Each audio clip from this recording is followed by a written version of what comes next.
In 490 BC, as the Greek military was declaring victory in a battle against the invading Persian army, one man, a soldier named Phidippides, was sent to deliver the important news to the leadership in Athens. He raced from the site of the battle named Marathon to Athens, taking a route that was somewhere between 24 and 26 miles. When he reached Athens, he yelled "Victory!" then immediately died. While Phidippides was a real person, the story of the first marathon is believed to be more of a legend than a factual event. And even then, it wasn't included in the original Olympic Games, which took place in Greece from around 776 BC to 393 AD. Probably because the people didn't want to replicate anything that they believed would directly result in them just dying at the end. But nearly 1400 years later, Phidippides' run would be commemorated in the modern Olympics, specifically in the 1896 Olympic Marathon. The distance was set to 40 kilometers or 25 miles. They actually didn't change it to 26.2 miles until 1908, because the games were being held in London at the time and the Queen wanted the race to start on the lawn of Windsor Castle and finish in front of the Royal Box at the Olympic Stadium, which just so happened to be 26.2 miles. Now marathons are held all over the world, in Antarctica, on the Great Wall of China, and about 1,100 a year in the United States. But some people weren't satisfied with just 26.2 miles. Not named after Marvel's famous Man in a Can, the Ironman triathlon takes a regular triathlon consisting of 0.93 miles of swimming, 24.8 miles of biking, and 6.2 miles of running, and turns it into a soul-crushingly difficult 2.4 miles of swimming, a 112-mile bike ride, and rounding it out with a regular 26.2-mile marathon, with a completion time limit of around 16 to 17 hours depending on the race location. These races are no joke. You'll burn around 8,000 calories, you'll have to drink around 2 to 3 liters of water an hour to replace your sweat, and injuries are common.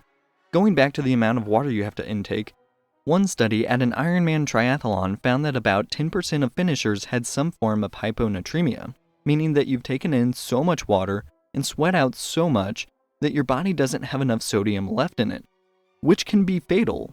And people who are in peak physical condition have heart attacks during Ironman triathlons because it puts so much stress on the old ticker. I'm not saying this to discourage you from running. I'm a runner myself, have completed 2 half marathons and plan to run a full marathon one day.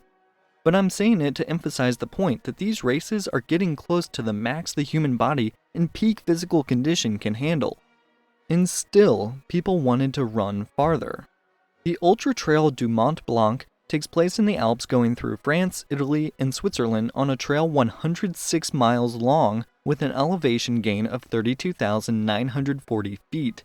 For perspective, Mount Everest is 29,029 feet above sea level. Not only that, but the race must be completed in a single push. The fastest runners complete it in around 20 hours of non-stop running, while some others take up to 46 hours straight. For reference, hikers on the same trail take about 10 days to complete it. But what if you wanted to go further, but also where it's really hot? At 135 miles, the Badwater 135 is a non-stop race through Death Valley, California, one of the hottest places on the planet, reaching averages of over 110 degrees in the summer, and going through 3 mountain ranges.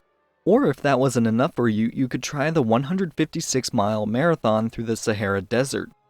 Keep in mind as we go through these, the last 3 have all claimed to be the toughest foot races on Earth, and that trend is certainly not going to change with this last one. The Self-Transcendence 3,100-mile race was founded by Sri Chinmoy out of his wish to create an opportunity for runners to discover the limits of their capacities and to try and go beyond them. Hence the name Self-Transcendence.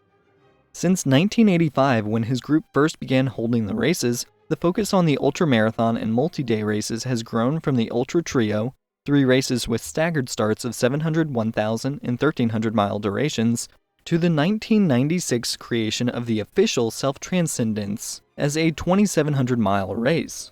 At the 1996 award ceremony, he declared that the 1997 edition would extend to 3,100 miles, because I guess running 2,700 miles is too easy? The race has been run 3,100 miles every year since. That distance is the same as running from the west to the east coast of the United States, and then running 11 more marathons. Despite the race being longer than the length of the United States, it is run exclusively in Queens, New York. Specifically, 164th Place to Abigail Adams Avenue to 168th Street to Grand Central Parkway and then back to the start. One lap comes out to a whopping 0.5488 miles, which means they have to run around this one city block 5,649 times. People read that and still decide to participate. The runners have to complete the distance in 52 days to be considered a finisher, which comes out to just under 60 miles every day, and they often run from 6 a.m. to midnight. And keep in mind, they can't just block off this city block like they do in most races.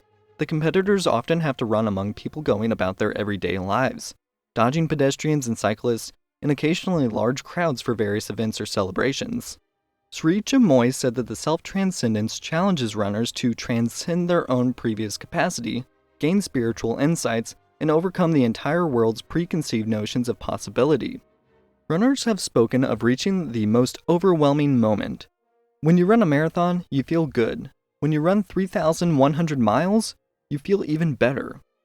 This is referring to the concept of the runner's high, something that is still hotly debated as to whether it even exists.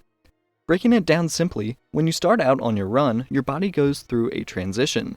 Your breathing may become heavy, and you might notice your pulse quicken as your heart pumps harder to move oxygenated blood to your muscles and brain. As you hit your stride, your body releases hormones called endorphins. Popular culture often identifies these as the chemicals behind the runner's high, a short-lasting, deeply euphoric state following intense exercise. Surveys have revealed that runners' highs appear to be rather rare, however, with a majority of athletes never experiencing it. Anyone that's ever run long-distance races might be more familiar with a feeling of exhaustion or even nausea at the end of the race. Not exactly what many would associate with the blissfulness described. And though endorphins help prevent muscles from feeling pain, it is unlikely that endorphins in the blood contribute to a euphoric feeling or any mood change at all. Research shows that endorphins do not pass the blood-brain barrier, but exercise does increase the levels of endocannabinoids in the bloodstream. Unlike endorphins, endocannabinoids can move easily through the cellular barrier, separating the bloodstream from the brain, where these mood-improving neuromodulators promote short-term psychoactive effects such as reduced anxiety and feelings of calm. So maybe there is something to it after all. Runners in the Self-Transcendence must eat constantly, whether that be the vegetarian meals provided by the race volunteers who convert a double garage into a makeshift kitchen for the duration of the race, or easily digestible snacks provided by their support crew. Eggs, bread, pancakes, French toast, and smoothies are common staples, while one runner estimates he gets through 3 liters of ice cream every day. It just slips down really well, especially vanilla. Women's world record holder for the race, Janikova, sums up the challenge of running and eating. You don't want to eat, then you can't wait to eat. You have to eat something on every lap, so there is no rest for your stomach. Despite the constant eating, managing to consume 10,000 calories daily is not easy. This British Broadcasting Corporation article I found said that one already slender runner lost more than a stone in weight in the 2017 race. Don't know what a stone is? Neither did I. Britannica says that a stone is a British unit of weight for dry products, generally equivalent to 14 pounds, though it varied from 4 to 32 pounds for various items over time. Originally any good-sized rock chosen as a local standard, the stone came to be widely used as a unit of weight in trade, its value fluctuating with the commodity in the region. In 1389, a royal statute fixed the stone of wool at 14 pounds, and the sack of wool at 26 stones. Trade stones of variant weights persist, such as the glass stone of 5 pounds. Sleeping is another challenge altogether. That same runner interviewed by the BBC said that she struggled to sleep at all for the first 2 weeks, but when she finally mastered the 15-minute power nap, she said it felt like 5 hours. Your body adapts. It becomes like a machine. I would dream that I was going around and around in circles. The world record for the Self-Transcendence is held by this guy, who finished with a time of 40 days, 9 hours, 6 minutes, and 21 seconds in July 2015, breaking the previous record of 41 days, 8 hours, 16 minutes, 29 seconds. Alto has won the race 9 times and participated 15 times. The women's record is held by Janikova, who completed 3,100 miles in 48 days, 14 hours, 24 minutes, and 10 seconds in 2017. These have all been insanely long races. The self-transcendence is one that many physically cannot do, and even fewer actually want to do. But that doesn't mean that you will never be able to. When the men's record was broken, Alto was 44 years old, and Janikova was 53 when she broke the women's record. It's never too late to start accomplishing some amazing feats. And if you're thinking, hey, learn something new, they've been running their whole lives. I've let too much time go by already to start running. Then I would like you to direct your attention to one last story. Julia Hawkins competed in the 100-meter dash at the 2021 Louisiana Senior Games competition and set a world record for her age group. At 105 years old, she completed the 100-meter dash in 1 minute and 2 seconds.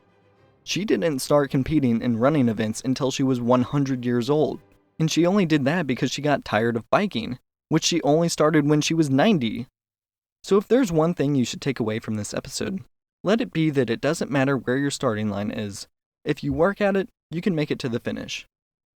Thank you for watching Learn Something New. When I had the idea for this episode, I didn't think it would turn into a PSA for running, but here we are. And if running isn't your thing, find something else active that you enjoy. Or you could change how you do it. I used to never run with earbuds in, but now I listen to podcasts every time and it makes things so much more entertaining. Anyway, if you like the video, feel free to like it or comment below the hardest workout you've ever done. And as always, thank you, and see you next time.